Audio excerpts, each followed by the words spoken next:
that we don't have enough security. By the way, there are 5 armed guards here today, and we will have that at every event we have, and we have had that in the past. As a matter of fact, we had 7 last week.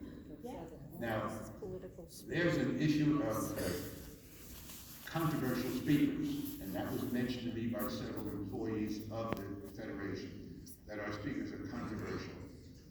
People know our speakers, there's no secret about it, it's in our brochure and advertising, and it is every year. Our speakers never ever talk about politics in this country. It's not an issue for these kind of lectures. We confine them to the Holocaust, anti-Semitism, that's it. So again, I'm very proud of that fact. So they can't use the excuse about politics, but I do believe that they keep telling me our speakers are controversial. Whether that means liberal or conservative or what have you, I don't want to get into it. But that's the story I want to get on with the course. I don't take any more time to more time. So, one.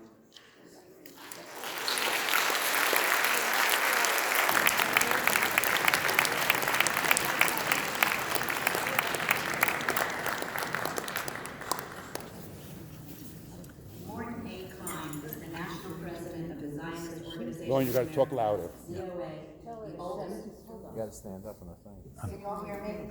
I'm not going to raise my hand.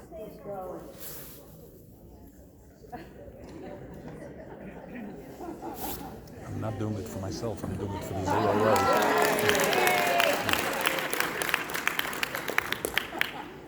Okay, I'm going to start again so now you can see me. Morton A. Klein is the national president of the Zionist Organization of America, ZOA, the oldest pro-Israel group in the United States, founded in 1897. He is also a member of the National Council of AIPAC. He is a child of Holocaust survivors born in a displaced persons camp in Dunsburg, Germany. Mr. Klein is an economist who served in the Nixon, Ford, and Carter administrations. Mort Klein has been named one of the top Jewish activists of the century, one of the top 10 Jewish leaders who's made a difference, and one of the best minds in the country. Quoting from the Wall Street Journal, "When the history of the American Jewish struggle in these years is written, Mr. Klein will emerge as an outsized figure." And from the New York Times, "A man who ferrets out anti-Semitism wherever it is, a rare voice from the outset in the American Jewish community against the Oslo Accords, and an iconoclast who is a prolific speechmaker, writer, and congressional lobbyist. His successful campaigns against anti-Israel bias in leading college and high school textbooks, travel guides, universities, churches, and the media, as well as his work on Capitol Hill, were the subject of 30 feature stories. He has been invited to testify before Congress and the Israeli Knesset. Mr. Klein is quoted internationally, and more than 300 of his articles and letters have been published around the world. He has appeared on every major television network. And so I am incredibly honored to introduce the man who many consider to be, quoting from the Times of Israel, America's most important Jew, Morton A. Klein.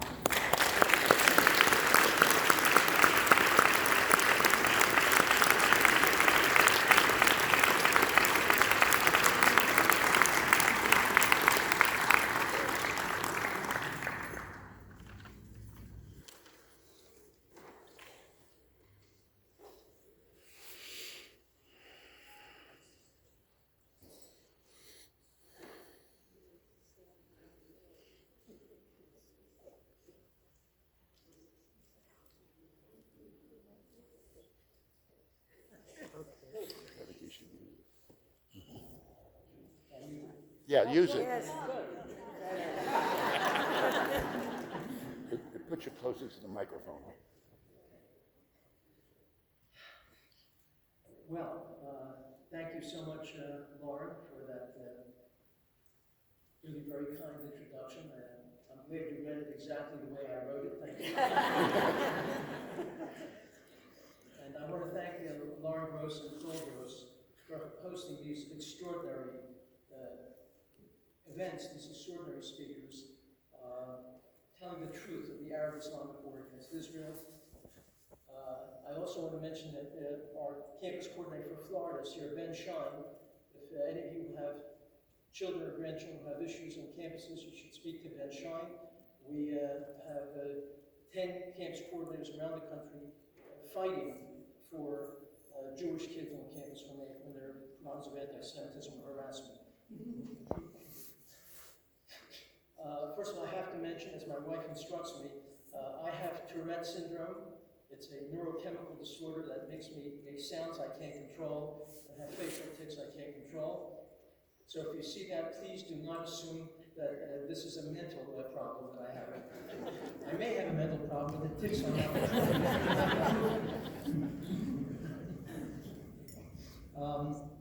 By the way, ZOA has a campus division, we have a legal division, we have an Israel office, we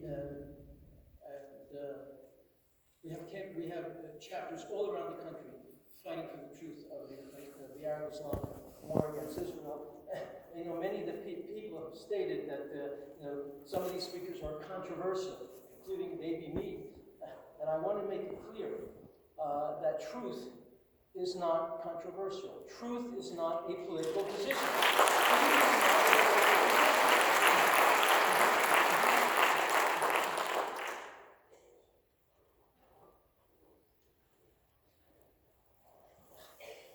I was born in a displaced persons camp in Germany. We lived in Neuwied, happened to be the same town that Albert Einstein was born in. I went all over the town. When I went and visited there in '91, there were busts of Albert Einstein everywhere, not a single one of me. Very disappointed. This camp had about 2,000 people. I actually went to visit it. It's still there, believe it or not, with the barbed wire. It's empty, it's not in use, but it's still sitting there. My mother and father met in this displaced persons camp in Neuwied. They were both cooks. And my father was also the principal teacher. He taught Talmud in this camp. My mother was actually the leader of the Mizrahi women, religious Zionists. So you see, my involvement in Zionist causes is really genetic and environmental. But my parents' first choice where to move was Israel. But as fate would have it, a first cousin of my father's found out that my father had survived, her cousin had survived Auschwitz, and worked to bring us to Philadelphia. That's why we ended up there. As is the case with so many Holocaust survivors' children, despite the fact that my brother and I were raised in a poverty-stricken, all-black neighborhood, despite the fact that my parents didn't speak English, didn't even have English newspapers or magazines in our home, we didn't have a TV. My brother and I learned to speak normal American English, went to yeshiva and college, graduate school. My brother went to medical school. He's the only one my mother mentions when she talks about her children. My other son is a Jewish communal worker. I don't know what he does. And my brother and I have tried to be productive citizens in the United States of America. This is our home. While never forgetting our history, our legacy, our Yiddishkeit, but never being relieved of the pain of having lost almost all of our aunts, uncles, and cousins and grandparents. So when people talk about Holocaust denial, I always ask them, why don't my grandparents speak to me? Where are my aunts and uncles and cousins? Why don't they speak to me? This monstrous allegation of this monstrous event that happened. Studies show that children of survivors actually have a higher level than other Jews of academic achievement. It's actually true. And that we're more protective of our parents than most other children. I remember always trying to protect my parents from pain because of everything that they endured in trying to survive the Holocaust, all their losses. When my friends were talking about in high school of being doctors or lawyers or businessmen, I was always saying, I want to fight for Jews. That was something I felt very, very strongly. I didn't know how I could do that, but I wanted to do that. The Holocaust was the planned murder of 6 million precious Jewish souls. How many future Torah scholars did we lose? How many great future writers and thinkers and teachers and scientists and professors and leaders and industrialists and future parents and children and future grandchildren did we lose? This devastating and unique event happened, at least in part, because the world and even we Jews and Jewish leaders in America, including the leaders of ZOA back then, ignored or were silent. Some even promoted the world's policy of appeasing the Germans. In the face of this emerging and later unbridled hatred of our people from Germany. We ignored other actions of Germany. We ignored the horrible statements and actions they were taking in Germany, including the German government's refusing to fulfill their commitments required by the Versailles Accords after World War I, which was designed to bring a real peace to Europe. That's what the Versailles Agreement was designed to do. Former Israeli UN Ambassador Dori Gold said at a ZOA dinner, if the world had demanded and insisted and made certain that Germany complied with their written Versailles obligations and had taken Hitler and Germany's public threats seriously, World War II, said Ambassador Dori Gold, and the Holocaust may have been prevented, but we didn't do that. What did the Versailles Accords require? The Versailles Accords required that Germany, one, remain a demilitarized state. Yet Germany built a 100,000-man army. They built planes and tanks and submarines and heavy artillery and developed poison gas. And as Germany built the most powerful army in Europe, violently violating the Versailles Agreement, the world was silent. And Germany was required to pay specific monetary reparations to France and others for the losses Germany inflicted and caused during World War I. Germany refused to pay as Versailles required, and the world was silent. Germany passed laws making it illegal for Jews to be doctors and lawyers and teachers and professors or work in government, and the world was silent. And after Kristallnacht, where thousands of Jewish stores and synagogues were destroyed, and hundreds of Jews were murdered, the world was silent. It sent a message to the Nazis that they could get away with doing whatever they wanted to the Jews. Germany was not permitted to have their troops enter the area of the Rhineland, but German troops did enter the Rhineland, and the world was silent. The Versailles Accord had a war guilt clause that Germany accepts that it was the primary cause of World War I. The great historian Martin Gilbert wrote in his book, The Roots of Appeasement, that since Germany was very angered by being forced to admit to this responsibility of World War I, and because the rest of Europe was uncomfortable with raising the issue of German compliance with the Versailles agreements, because it may lead to a confrontation with Germany, an extraordinary and frightening and dangerous thing happened. A group of revisionist historians, historians that were changing the truth of history, arose in England and throughout Europe, began to falsely state that Germany was less responsible for World War I than others were. These revisionist historians began to powerfully shape educated opinion and elite opinion around the world, stating that the war guilt clause of Versailles was unjustified, and with it the justice and appropriateness of the other requirements of the Versailles Treaty were no longer justified. If Germany didn't cause the war, then how can we hold them to the Versailles Accords, to become demilitarized, to paying reparations, to not entering the Rhineland? These so-called historians were promoting lies, a false narrative. Just like today we have the false historians and journalists and leaders promoting a lie about Israel causing the Nakba, the Arab-claimed catastrophe of 48, that Israel caused so-called refugees, that Israel oppresses the Arabs, that Israel occupies Arab land. These are all lies. That Jerusalem is holy to Muslims, all lies. I'll explain in a moment. That settlements are what's stopping peace. That we need to give a Palestinian state, and this will bring peace. This is what now historians and journalists, the media and leaders are saying, just like then, revising and distorting the truth of the Arab-Islamic war against Israel. They say Gaza is an open-air prison. Well, if it's an open-air prison, how does 100,000 rockets and missiles get into Gaza? Openly a lie. And by the way, they never mention that 200 trucks a day go from Israel into Gaza with materials for the Gaza regime, the Gaza terrorist regime. But these revisionist historians, their views, became the respectable opinion and position in Europe among the politically correct, among the morally righteous, among the caring and decent people, among the media and the elite establishment.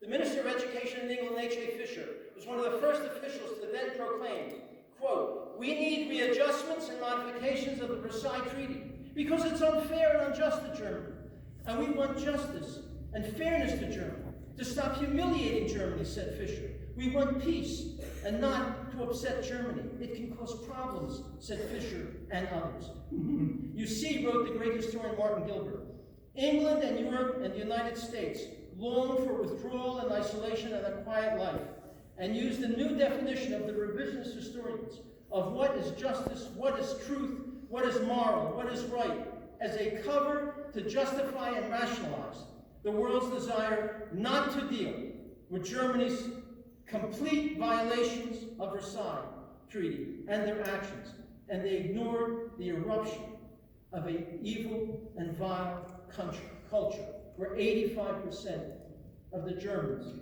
belong to the Nazi Party. And we didn't understand, refused to acknowledge that Germany's real goals, as spelled out in their actions, in Mein Kampf. Mein Kampf is there a public book that Hitler wrote, openly stating he wants to destroy the Jews and establish German domination. We ignored all that. You see, to have enforced the Versailles Treaty and a real movement toward a real peace would have required some sort of military engagement. Yes, how else do you stop them from violating this? And it required a serious confrontation with Germany.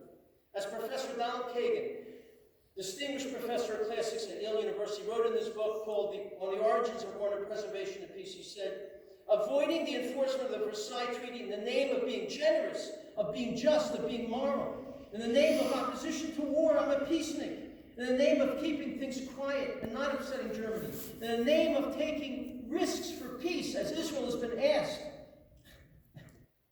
in the name of eliminating the need for confrontation or military action. It eliminated the need for facing the glaring truth and danger of Germany's actions while preserving one's conscience, saying we're doing this for a good cause, ignoring all this.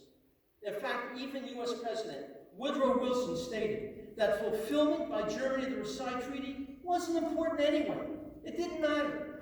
Wilson said what was really important and necessary was to, quote, reintegrate Germany into the European economy, and that would make Germany both prosperous and stable, and that alone would ensure that Germany would be peaceful, cooperative, friendly, and a good neighbor and ally. And the French and British and European security would no longer be jeopardized by Germany, while U.S. and European economic interests would be enhanced and benefited. Unfortunately, it didn't occur, or they refused to consider. It refused to occur to President Wilson and others, says Kagan, that Germany's interests in peace and prosperity might be subordinate and less important to their Germans' desire of national pride, resentment of being humiliated by non-Germans, that Germans might be driven to restore their honor and the power Germany wanted and needed to recover by any means necessary. Nor did it occur to Europe that Germany's goals were beyond a prosperous and proud country, but that Germany may want hegemony and rule over Europe and even the world, as they proclaimed and they wrote about.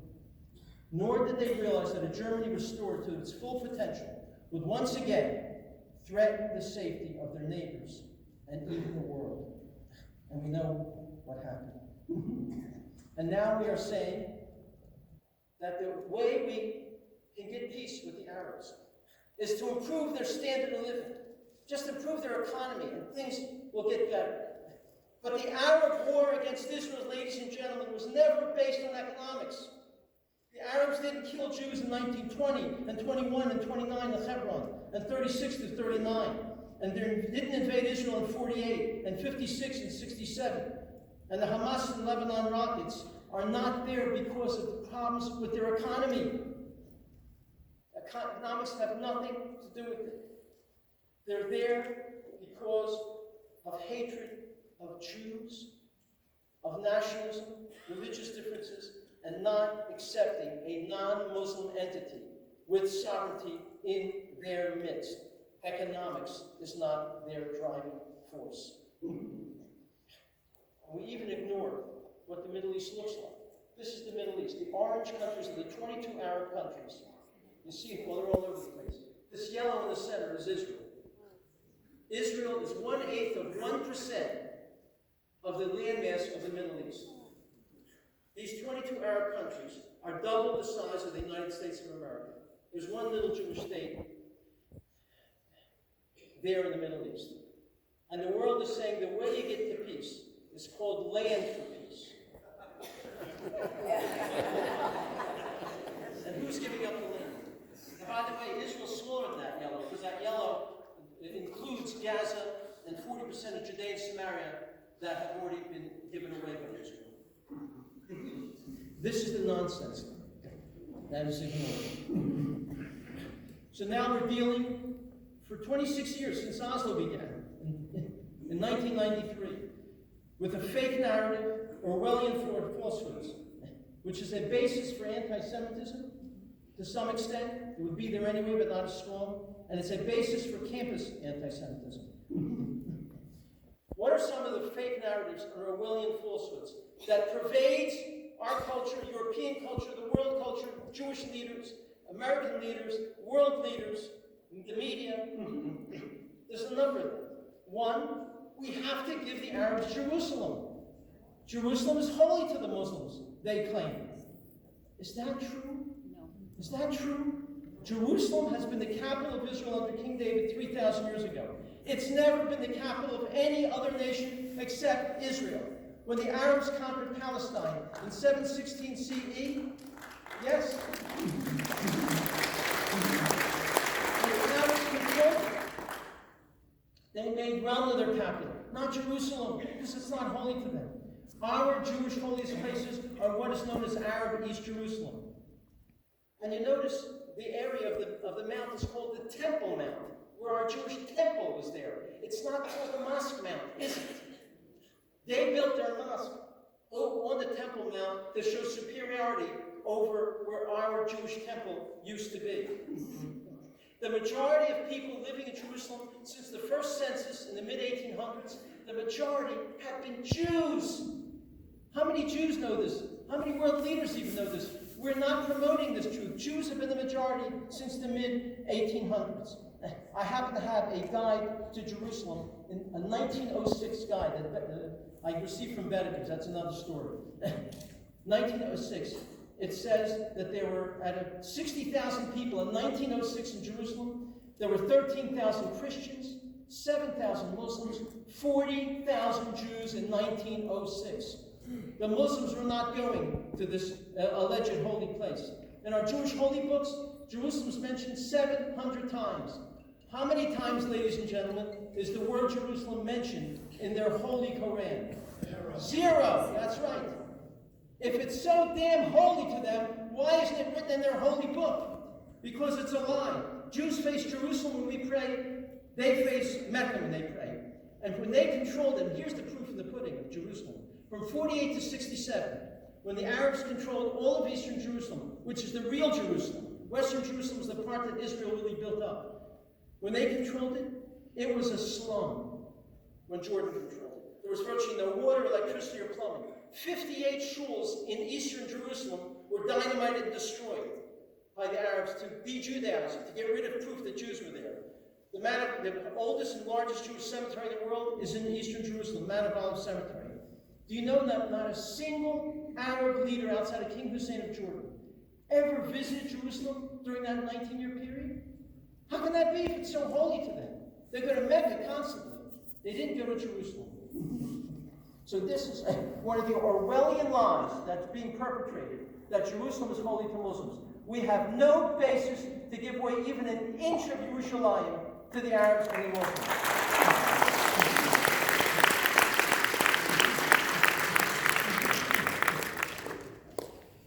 Another big Orwellian lie is the issue of settlements.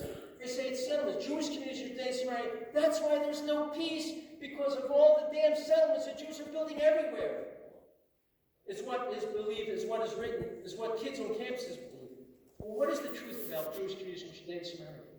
First of all, do you know that not a single new settlement, new Jewish community, has been built in Judea and Samaria since the Oslo Agreement was signed September of 1993? Not one. The only building that's occurred is within the existing boundaries of the Jewish communities that were already there in 93. Not a single new one. And the Oslo Agreement allows building until there's a peace agreement. It's it. Arafat signed it. You can keep building until there's a peace agreement. Never discussed. Of course, Abbas has not even negotiated for 10 years, won't even come to the table. Now, if you get a negotiated agreement somehow, that will end any concern about where Israel is or isn't building. But he won't even come and sit down at all. And Article 24 of the PLO Covenant openly claims that they have no claim to Gaza or Judea and Samaria. And it's interesting, in the last few weeks we read Lech Lecha in the Torah, the portion Lech Lecha, and Chai Shor. In those portions, we read that God gave all the land that Abraham could see to Abraham, to the first Jew. It's all his. And Abraham also bought the cave of Machpelah and the area around it. He purchased that for 400 silver coins or something like that. Isn't it remarkable? In the weeks we're reading that God gave it to us and Abraham was purchasing land there. That is the same week that Secretary of State Pompeo and President Trump said that it is legal for Jews to live in Judea and Samaria. It is legal. Of course it's legal. And let me tell you something you may not know. And this is so painful. ZOA is a charter member of the Conference of Presidents of Major Organizations. It's the umbrella group of 51 Jewish groups. We helped found it in 1956. Some of you don't know this, I was not president at that time. People think I've been there since 1897. It's not true. I don't take vitamins. This is, I wasn't there from the very beginning.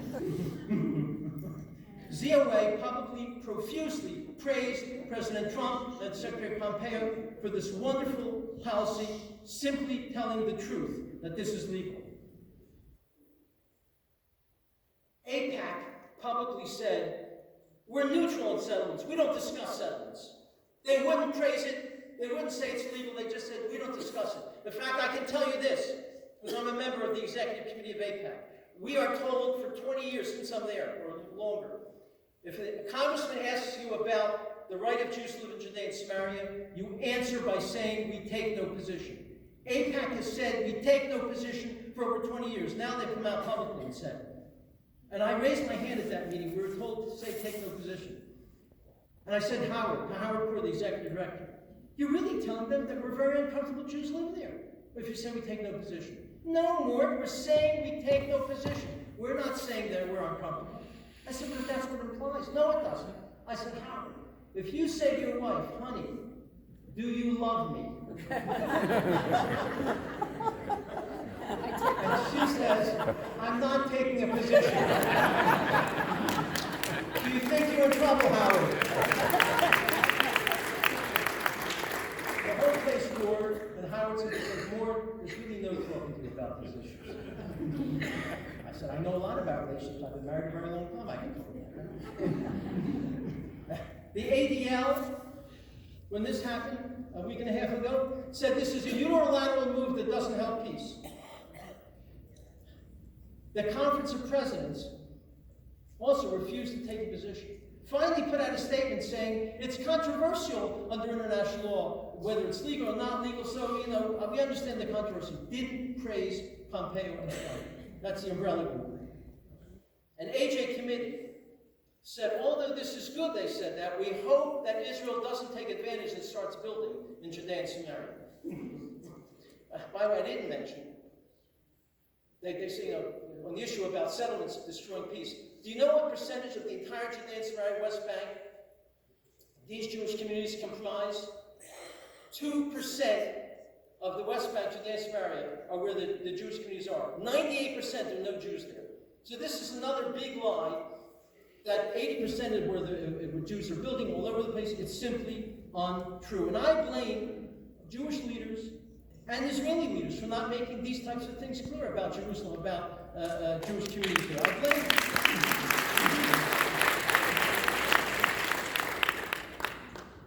By the way, you should also know that 107 House Democrats, that's almost half the House Democrats, sent a letter to Pompeo condemning him for saying Jews can legally live in Judea and Samaria. Almost half the Democrats No Republican. It's not a political statement. I'm just telling you that's what happened. By the way, I won't get into it. Almost everything they said was completely false, explaining their position. Completely false. Very painful to see this happen. It just happened to me.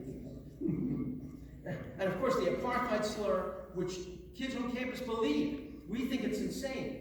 Because Arabs have a right to vote, every Arab in Israel. They have a free press, an independent judiciary. They're Arab judges. 20% of the University of Haifa and our Yale University are filled with Arab students and Arab professors. It's ridiculous. Of course, there's no apartheid. One of the great, gigantic lies I ever could imagine. And the world is also saying, are the Palestinian Authority and its leaders, they are modern peace seekers. They want peace. It's Israel's fault. Well, it's the Jews' fault. And let me tell you something. Not that it's so relevant anymore, but a number of years ago, when I and a number of others had a meeting with President Obama at the White House, I'm sitting 4 seats away from him, and he says to us, heads of Jewish organizations, he says, you know, you Jewish leaders need to search your souls. You need to ask your friends and relatives in Israel to search their souls, to see if you're really serious about peace. Because I don't think you are. Yes, I'm sitting there. This is not hearsay. I'm sitting there. No, you have to understand, this is the type of, this is not politics. This is the president. You have to understand, this is the types of things that are believed by world leaders. That's what you have to understand. And by the way, he went on to say that Mahmoud Abbas is sincere about peace, and everyone knows it. This is not politics. I voted for many Democrats. This is not politics. This is about what our leaders are saying. I shouldn't tell you this. I shouldn't say I meant it wasn't. I mean, we have to know such things. We have to know such things. Forgive me if you.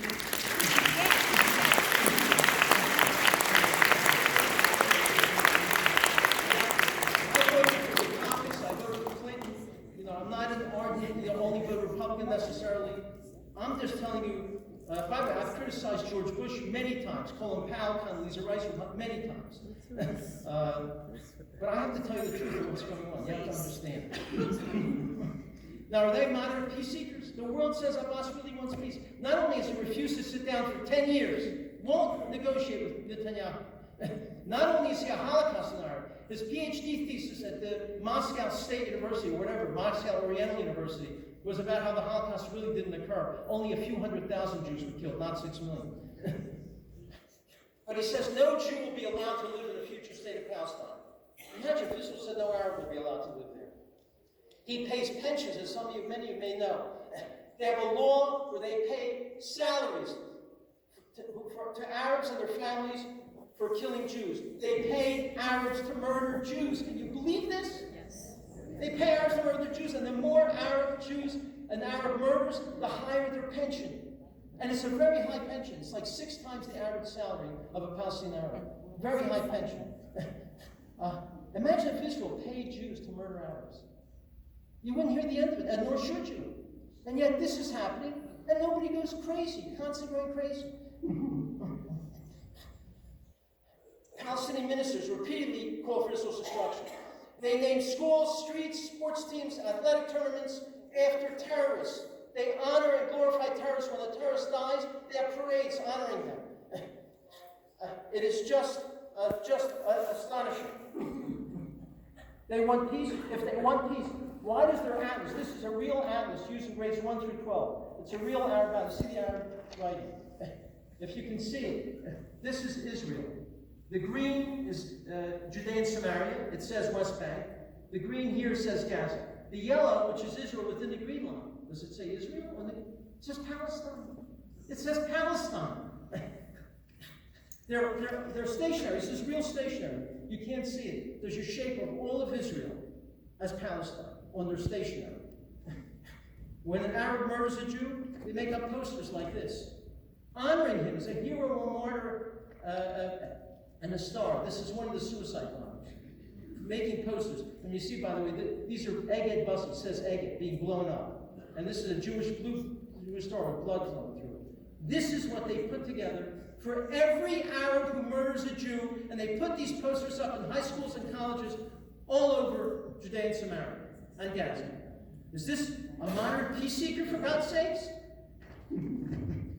And when they commissioned to have an emblem for the ruling party, the Palestinian Authority, Abbas's ruling party, this is their real emblem. You notice all the shape of all of Israel as a kafia over all of it. Not just the West Bank, Judea and Samaria, and Gaza and Eastern Jerusalem. All of it has a kafia. With Arafat, the arch-terrorist murderer, and a Kalashnikov rifle. Is this the emblem you commission if you're serious about peace? Why doesn't the world scream about this?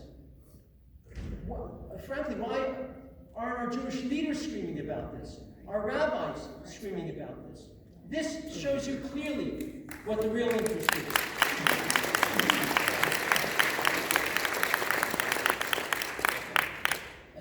And of course, one of the biggest lies is the lie promoting that there's an occupation. You know, Goebbels said if you repeat something often enough, people will believe it. All you hear is occupation, occupation. You hear it from rabbis, you hear it from Jewish leaders, you hear it from world leaders, the media.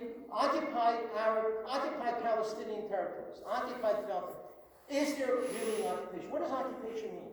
It means you stole illegally someone else's sovereign land.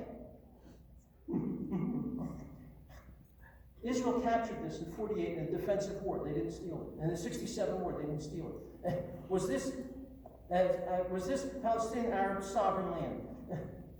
This is original Palestine. That's the yellow is original Palestine.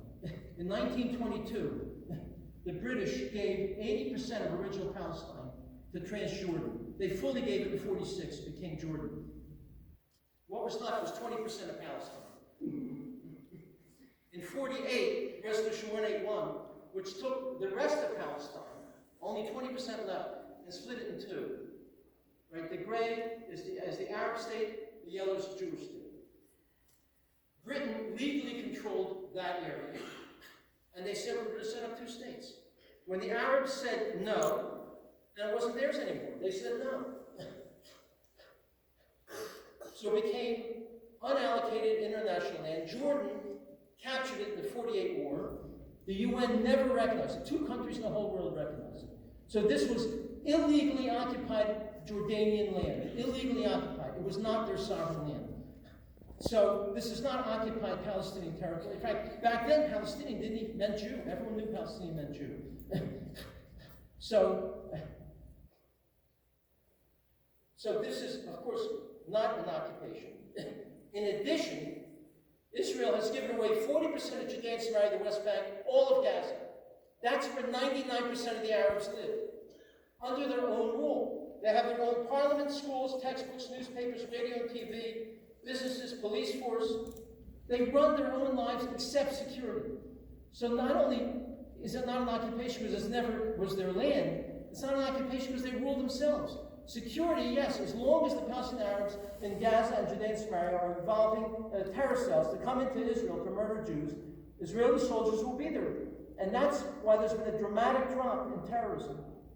It continues, dramatic drop, not because of the defense. Every general tells me the defense is 5% of it. It's because our IDF is in there, finding terrorist cells and terrorists, capturing them, arresting them before they strike.